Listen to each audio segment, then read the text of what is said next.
Dear viewers, আসসালামু আলাইকুম রহমতুল্লাহি বারাকাতু।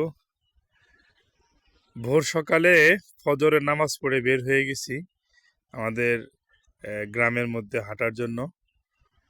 গ্রামের যেই বিভিন্ন চাষাবাদ করার ক্ষেত, কৃষকের খুব সুন্দর ফসলের মাঠ, এগুলো আমরা দেখার জন্য চলে আসছি।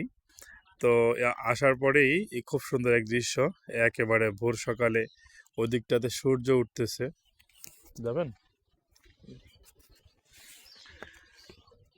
ওদিকটাতে সূর্য উঠতেছে আর এদিকটাতে খুব সুন্দর এক মনোরম দৃশ্য আমরা ক্যামেরায় বন্দি করতেছি। এই তো সূর্যটা দেখা যাচ্ছে অবশ্যই, একেবারে ভোরের সকালের সূর্য।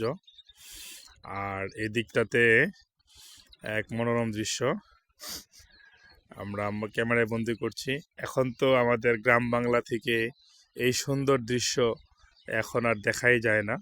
তবে এইটা কিন্তু খুব সুন্দর একটা বিষয়, এবং কি আমরা দেখতেছি আধুনিকায়নের কারণে, বিশ্বায়ন, গ্লোবালাইজেশন ইত্যাদির কারণে আমরা এখন অনেক কিছুই দেখতে পারি না।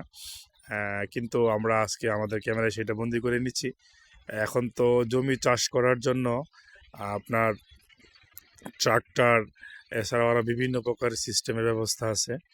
কিন্তু এইখানটাতে এই দুইটা বলদ গরু, এই গরু দিয়ে জমি চাষাবাদ করা হচ্ছে। এটাকে কি বলা হয়? এটা কি বলে এটাকে? মই না? আচ্ছা, এটা হচ্ছে মই দিচ্ছে জমিতে, মই দেওয়া হচ্ছে দুইটা গরুর মাধ্যমে।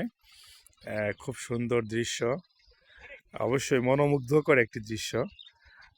যারা আমার আজকের এই ভিডিওটি দেখতেছেন, অবশ্যই আপনিও আপনার এই সুন্দর সকালের একটি বিষয় আমাদের এই কমেন্ট সেকশনে আপনি শেয়ার করতে পারেন। তো সকলে ভালো থাকবেন, সুন্দর থাকবেন এই প্রত্যাশায়। আসসালামু আলাইকুম ওরহমতুল্লাহি বারাকাতুহু।